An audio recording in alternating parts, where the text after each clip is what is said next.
Friends, we are living in a day when churches all over the world are in deep trouble because they don't want to listen to the voice of God.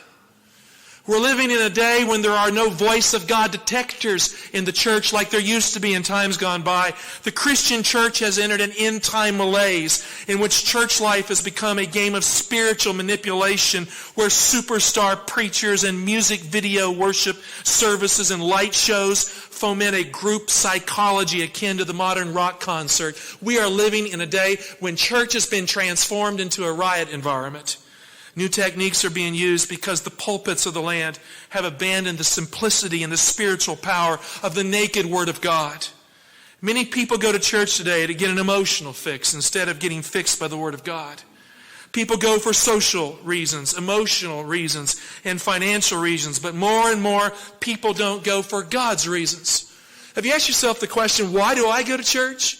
Do I go to church so I can get my needs met? Or do I go to church so I can obey God, come into a faith fellowship with Him, so I can honor the living God? You know, prosperity theology is a modern deception that holds a powerful grip on people of faith because it teaches eager beaver believers that they can manipulate God. They can manipulate God into making them wealthy. You know, you put the right money in the plate, you put your seed out there, and suddenly God blesses you and you'll be prosperous. Go to church to get rich. The new copper thieves are the preachers and the teachers that say that God will pay you back if you pay up at church. The slot machine theology of the modern pulpit is destitute of the truth of Jesus. The timeless cure for bad attitudes and empty lives is and has always been Jesus Christ. The only cure for the broken heart on the eve of the advent of Jesus is the person, the presence, and the power of the beautiful Lord and Savior, Jesus Christ. The church today needs a revelation of Jesus Christ that changes the church from the inside. Not some gimmick or some political platform to make the church feel relevant as it's doing something in the world whereby it feels like it's somehow religious enough to make a difference. Not some new theology to make you feel smart to unbelievers. Not some brilliant exposition of symbols to make you believe that you have the inside scoop to end-time events so you can move through history with confidence and no one else can. The church today needs Jesus Christ. Unabashedly, it needs Jesus Christ. The church cannot be triumphant in evil days ahead unless it is totally consumed with the vision of Jesus, the mission of Jesus, and the passion of Jesus, which is in essence the revelation of Jesus Christ in the church. You know, it's no accident the last book of the Bible is the only book that begins with what we all need in these last days. It begins with a bold proclamation that it is the revelation of Jesus Christ. In the original Greek, it reads like this: Apocalypsis Jesu Christou, the revelation of Jesus Christ. Just before Christ died, Jesus affirmed for all time what is the most important truth for the Christian church, period. I mean, I've heard all kinds of things in the pulpits across our land. I've heard preachers get up and say, well, what we need here is a new giving program. What we need here is more evangelism. Now, I like giving evangelism. Don't misunderstand me. Well, they said, what we need is to go back to the basics. Dear heart, what we need is Christ. Christ crucified. The basics will be there if Christ is there because He is the sum total of all that God has for us. We need Jesus more and more as we near the end of the age.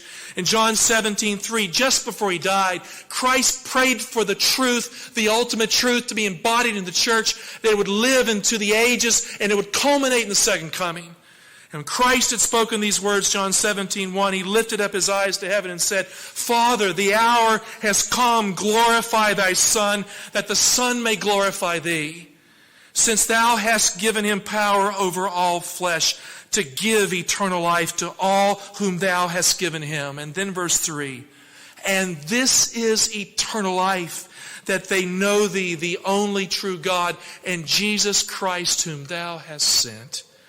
Eternal life is not a gimmick. Eternal life is not some trick you play on God with faith. Eternal life is not some potion you mix up whereby you secure your salvation. Eternal life is in God. God has given his life within the Son of God. And eternal life is a revelation of God through Jesus Christ that becomes a personal knowledge of Jesus that takes you into eternity. The book of Revelation starts with the single most important truth for your life. It doesn't start with beasts that persecute. It doesn't introduce 666 on your forehead. It doesn't begin with the 4 angels holding back the 4 winds. And it doesn't instantly slip into the topic of the 7 last plagues. The book of Revelation starts with the one truth, with the great truth, the central truth, the source of all truth. The one truth that will lead you into eternal life. It begins with the great person who loves you, who can meet the need of a sinful, selfish, and broken heart every day for the rest of a life that can be mended. It begins with the desire of ages, the man and the person who is the timeless antidote for the longing that leaves life empty without him. It begins with the cure. Apocalypsis Jesu Christou, the revelation of Jesus Christ. The Greek word apocalypsis literally means an unveiling.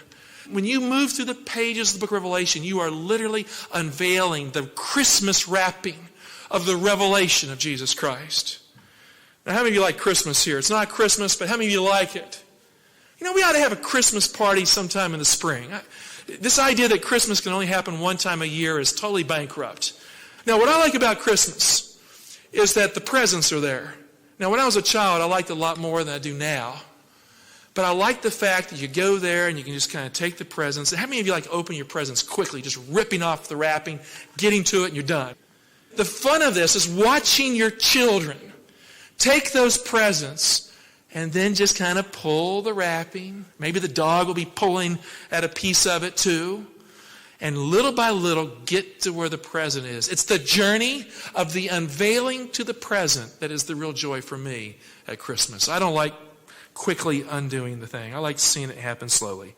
So I think next year, when I wrap Christmas presents, I'm going to get 6 or 7 boxes to put a little watch or something in, and then wrap them up in different kinds of ways so they have to go through 23 layers to get there, just to enjoy the event. Now, the book of Revelation is a layered revelation of Jesus Christ. God has wrapped Christ into this book. And as you unpeel the layers, as you discover the symbols, you get to the heart of the glory of God, the revelation of who Jesus is.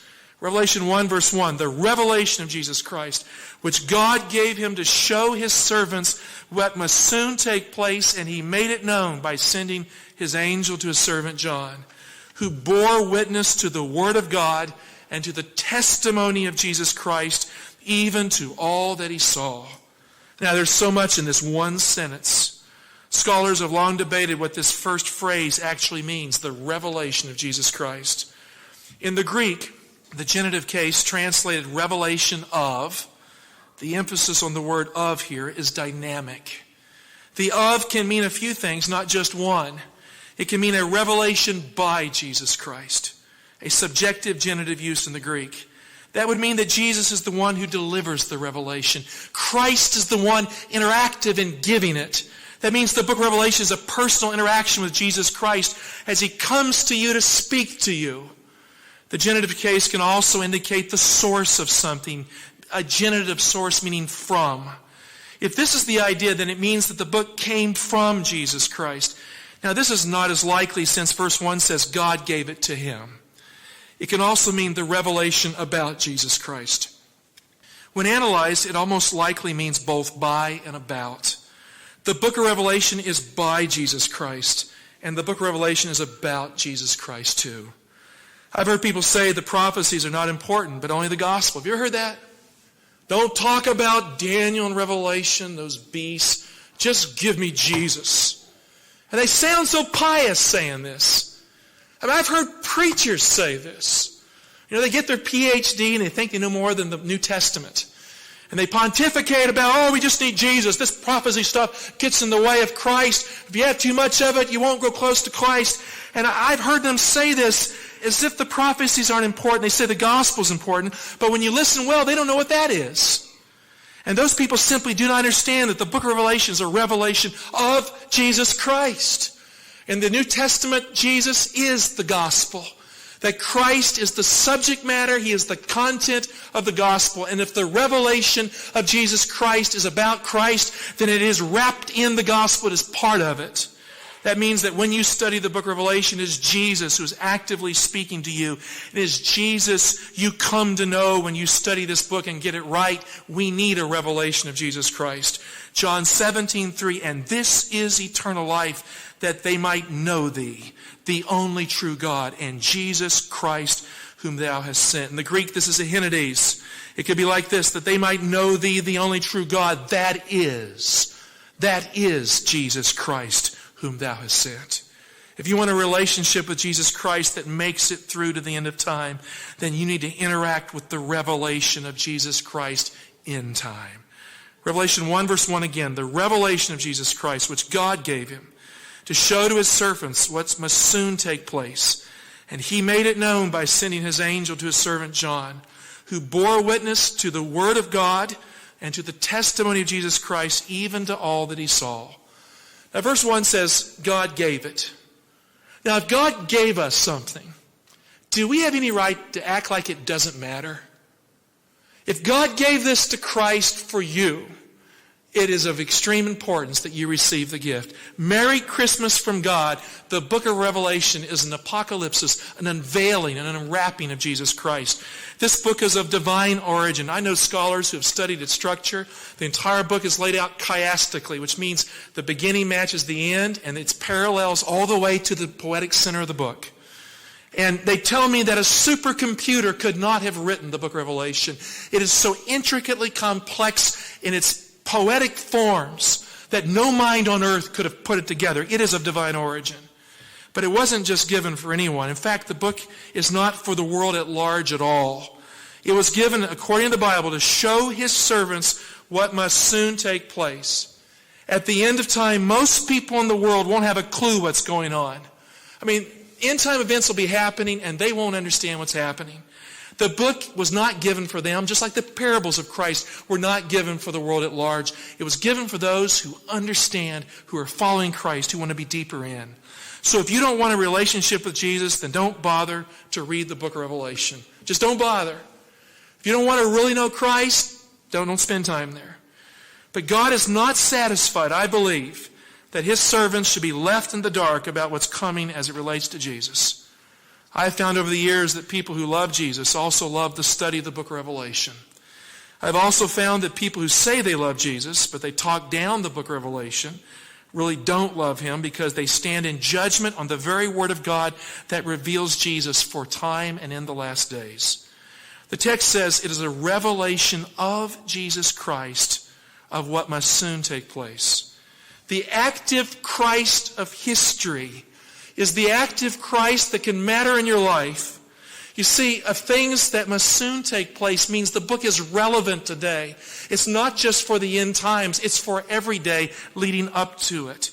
The text says clearly the book of Revelation is a revelation of what must soon take place. Now there are three approaches for the study of prophecy. I want to briefly go through them here.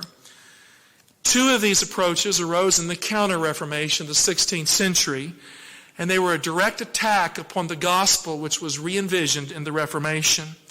And those two views that arose in the Counter-Reformation are preterism and futurism. Two of these three, these two I've mentioned, are incompatible with the gospel and the clear word of God spoken in Scripture. All right, theory number one is preterism. It is the theory that the book of Revelation is all about the past. And if that is the case, then God doesn't care about your today or your tomorrow. It's just kind of rooted in the past. The Antichrist was Caesar, Nero, 666, probably relates to him. It's not concerned about the future. It's really just the hopeful aspirations of people who can't figure out what's going on. And so it's kind of a secular, reductionistic view that doesn't believe God can predict the future. Preterism. It arose in the Counter-Reformation to defeat the reemergence of the gospel and prophetic understanding in the 16th century. Theory number two is futurism. Now, it's the most popular theory today. It's in the evangelical world. In fact, it is widely held by most Christians today. It was made popular by the Left Behind series. It's a relatively new theory in the Christian church, And it holds the view that the book is mainly about the distant future, focusing on a tribulation week in which God will deal with an individual who is the Antichrist, a person who will be born miraculously like Jesus. It was made famous by the movie Damien, and it is really what's held by most Christians today. Now, salient question here. Here's the salient question. If it's all about 1 7-year period at the end of time, then what about this week, this day, this hour, my struggle with God right now? I mean, people talk about that time of trouble that's coming. Antichrist will come. You know, there'll be this terrible secret rapture they talk about, which is not in the Bible. It's simply fantasy. The Bible says in Revelation 1:7, you don't get far in the book of Revelation. For the book of Revelation says, behold, he is coming with clouds, and every eye will see him, and all the nations of the earth will mourn because of him. It will be a global event. It will be as lightning, Jesus says, moves from the east and shines to the west. There's no such thing as a secret rapture in Scripture. There are no 2 days of the Lord. There's only one day. And when Christ comes back, he's not eloping with his church. He's coming in the glory of his Father to receive his saints in the resurrection and to receive them alive. I mean, so it's incompatible with Scripture. And so the salient question is here. If it's all about the future, about one tribulation week in the future, then what about this week? What about this year? What about the trouble of the Middle Ages? What about the trouble of times in which we live? Doesn't God care about that? Dear heart, the book of Revelation is about things that happen now and tomorrow. It is a revelation of Jesus' care and God's deep concern for you personally. Every day of your life to the end of time. It embraces the church universal. There are 7 churches in Revelation because 7 is the word for completeness. It embraces the church from the beginning of the apostolic age to the end of the age. Preterism and futurism proclaim a morally impotent God who doesn't care enough to be the God of history. And we happen to live in history. Jesus told his disciples, lo, I am with you. What did he say? Always to the end of the age. The historical view of prophecy, which is the right view, the third one, is the apostolic understanding of Bible prophecy. It's not the popular view, but it's the right one. It was held by the early Christian fathers who resisted the early apostasy in the Christian church predicted by the prophet Daniel. They studied Daniel, they saw it coming, they prepared for it. It was the understanding of many Christian martyrs in the Middle Ages who knew that Jesus was with them in the flames of martyrdom as they died for the living Christ.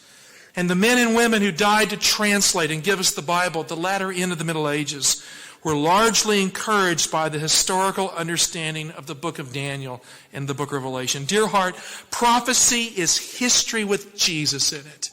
It held these people close to God. And it will hold you close to God too. It is his story, history, all the way down the timeline of a troubled history to the end of time. Jesus is with us every day. History is his story as the potentate of time and the ruler of the kings of the earth. This is life eternal, that they might know thee, the only true God, and Jesus Christ whom thou hast sent. And lo, I am with you always to the end of the age. Revelation is a revelation of history, sure enough, but it is his story worked out for your personal life through time. The book of Revelation talks about the time of the end and the hour of God's judgment that happens at the time of the end, no doubt. But it also begins with the revelation that will soon take place. The time of the end is in the future, sure enough, in the book of Revelation. But the last days are inaugurated by the coming of the Son of God. And so it begins with a holy urgency that the coming is near. The book is a guidebook for the Christian church throughout every troubled age, all the way down to the end of time. Now, if the preterist view of prophecy is true, then God doesn't care about his people in time after the day of the original prophet. God is kind of stuck in the past, unable to interact with the future. If the futurist view of prophecy is true, God doesn't care about his people in time either, because he's only concerned with the end. The historical view of prophecy is the moral view and the right view, because it agrees with the gospel that God cares about you every single day of your life, that he cares about the church in every age, that his guiding power is with his people to the end. The Jesus of the Gospels is an everyday Jesus. Did you hear me? Christ of the Gospels is an everyday Savior. And the prophecies are meant for every day and for the last day. And prophecy must agree with the gospel to be its proof. You see, there is a moral purpose for prophecy. And if you miss the moral purpose of prophecy, you do not understand it. Neither of these two views, which fought the concept of righteousness by faith in the latter part of the Counter-Reformation, are possible as moral in the plan of God. They cannot support the truth of the gospel. Only the historical view of prophecy is moral. In the book of Revelation, Jesus sent his angel to John. Revelation 22:16 affirms this fact. I, Jesus, have sent my angel to you with the testimony for the churches. I am the root and the offspring of David, the bright and morning star. Now in the book of Daniel, the angel that is closely tied to Jesus Christ is Gabriel. Gabriel appeared to John the Baptist's father and Mary just before Jesus was born. Gabriel told John's father that he stands in the presence of God. So we have special communication operative in the book of Revelation. Now, if you don't believe in angels, then you won't get far in the book of Revelation. Did you hear me? If you don't believe in angels, forget it. The book is full of them. This world, according to the book of Revelation, is busy with angelic intervention. In the book of Revelation, God sends angels to warn, to protect, and to deliver his people. How many of you want to protect yourself in these last days? I don't. There are angels here today helping me with my inadequate speech and encouraging me and you to understand who Jesus is with our dull senses. Thank goodness for angels. They live to reveal Jesus Christ to us through the Word of God.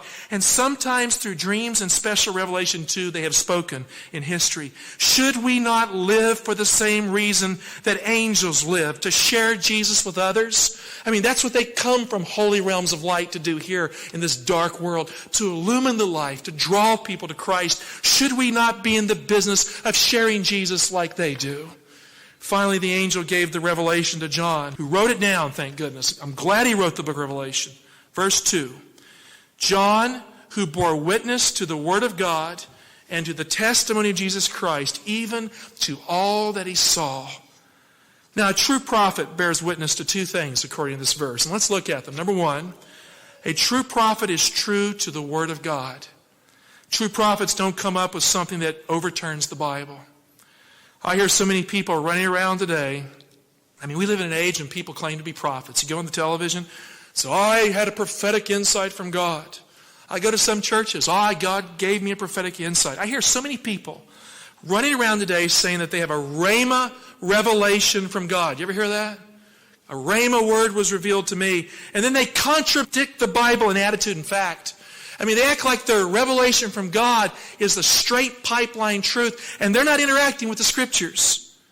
Well, God is not going to reveal rhema anything to you that is at variance with the 10 Commandments spoken at Mount Sinai, or the Torah given to Moses, or the prophets of the Old Testament and the apostles who wrote the New Testament. If you claim to have a rhema word from God and it doesn't line up with the Bible, you have nothing from God.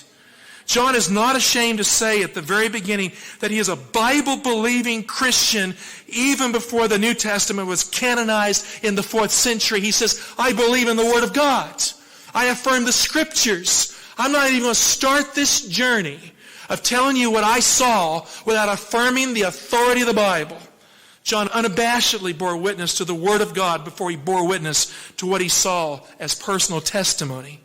Now, if you study the book of Revelation, you will deepen in your understanding of the whole Bible, and you will see Jesus in the whole Bible. So number one, a true prophet bears witness to the Word of God, the Bible.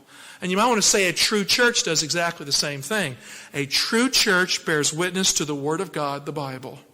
Number two, a true prophet declares the testimony of Jesus. There are a lot of folks out there, maybe you've seen them, I have too, who talk about the Bible, but they can't bring themselves to speak of Jesus. Now, friends, I'll tell you, I'm grateful I have a Bible. I'm grateful I can study it. But I'm grateful for the theme of the Bible. I'm grateful for the person who is the hero within it, for Jesus. Number two, a true prophet declares the testimony of Jesus. Look at verse 2 again. John, who bore witness to the Word of God and to the testimony of Jesus Christ, even to all that he saw.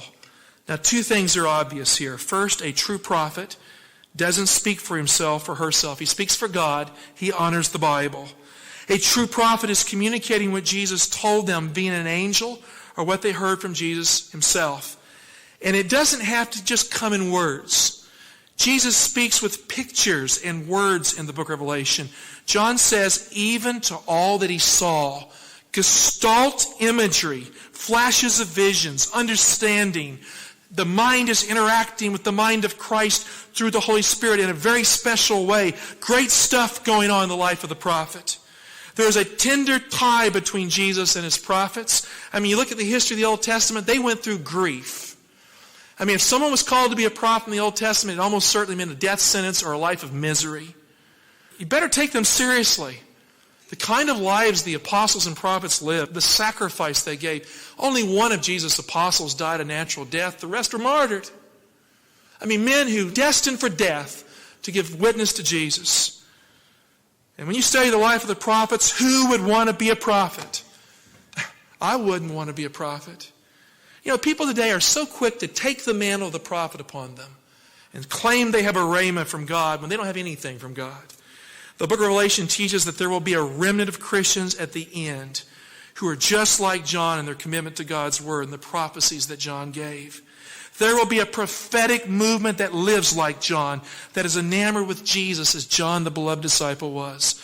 The book of Revelation predicts that there will be a remnant subset of the Christian church, a remnant that is left over from a church that has gone south, that has left its first love for Jesus Christ. And this remnant, like John, will hold to the Word of God and to the testimony of Jesus Christ on the eve of the mark of the beast and through the mark of the beast. John was one man, but at the end of time, men and women will hold together in faith, who hold to the book of Revelation, its central teaching, and they will affect the world on a global scale in the mark of the beast struggle. Revelation 12:17 describes this attack upon this group. It occurs just as we come into the mark of the beast setting at the end. And the dragon was angry with the woman, and he went off to make war on the remnant of her seed, which keep the commandments of God and have the testimony of Jesus Christ. So what is the testimony of Jesus that John bore witness to? What is the testimony of Jesus that motivates the devil to anger against God's people at the end? Revelation 19:10 tells us, then I fell down at his feet to worship him. Here he is trying to worship the angel. He's so beautiful. But he said to me, you must not do that. I mean, here's an angel saying, don't worship me. Yet there are churches that are saying you can worship a saint, you can worship an archangel, and yet we find the book of Revelation saying, don't do it. I mean, we live in a day when religious culture is at odds with God's word. The angel told him, don't do it. You must not do that. I am a fellow servant with you and your brethren who hold to the testimony of Jesus. Worship God. For the testimony of Jesus is the spirit of prophecy. Friend, Jesus is glued to Bible prophecy. If you're talking about prophecy and you don't get Jesus in it, you don't understand prophecy or Jesus either. And if you're talking about Jesus and you deny prophecy is important for the church, you're actually denying that Jesus is in the church. And let me take it a little further here and meddle a bit, okay? Why not? If you talk about the Holy Spirit all the time, and you don't have much room for Jesus in your talk and faith time, you don't have the Holy Spirit either. The spirit of prophecy is the Holy Spirit's action in prophecy. And the Spirit of God points to Jesus. Jesus was very clear that when he comes, he will not speak of himself. And so much of what we call Holy Spirit movements today have nothing to do with the Holy Spirit, because the Spirit that is in these movements are not pointing to Jesus Christ. The revelation of Jesus Christ is the work of the Holy Spirit to reveal Jesus. Plainly stated, that's what it is. The spirit of prophecy is the testimony of Jesus. There's only one hero in the Christian age, and it's not the Holy Spirit, as important as he is. The hero the Spirit loves is the divine Son of God who hung on the cross for you and me. The Spirit would have it no other way, and we don't need to be at war with the Holy Spirit of God in the Christian church. The testimony of Jesus is the spirit of prophecy. In Revelation 1, verse 1, the Revised Standard Version reads that Jesus made it known by sending his angel. The translated phrase, made it known, is a little lame in the Revised Standard Version. The King James Version is a little closer to the original Greek. It reads, he signified it by his angels. We heard in our scripture reading this morning. Now, the Greek word for signified is semino, and it means to give a sign. He put it into signs. The exact Greek expression is found one place in the Old Testament, in the book of Daniel. In Daniel 2, this word is used in the context of symbolic Bible prophecy. A metal man appears in a dream to Nebuchadnezzar of gold, silver, brass, and iron, representing 4 world kingdom eras all the way down to the end when God's kingdom takes the place of the world kingdom system.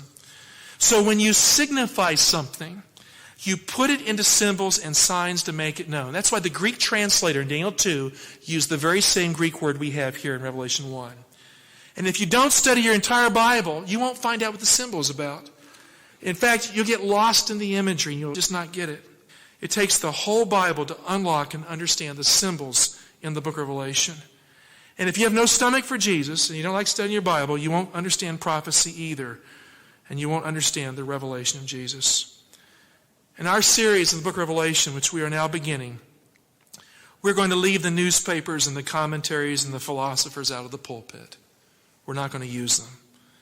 We will use history when it applies, but we will not use external sources as proof for symbols in the book of Revelation.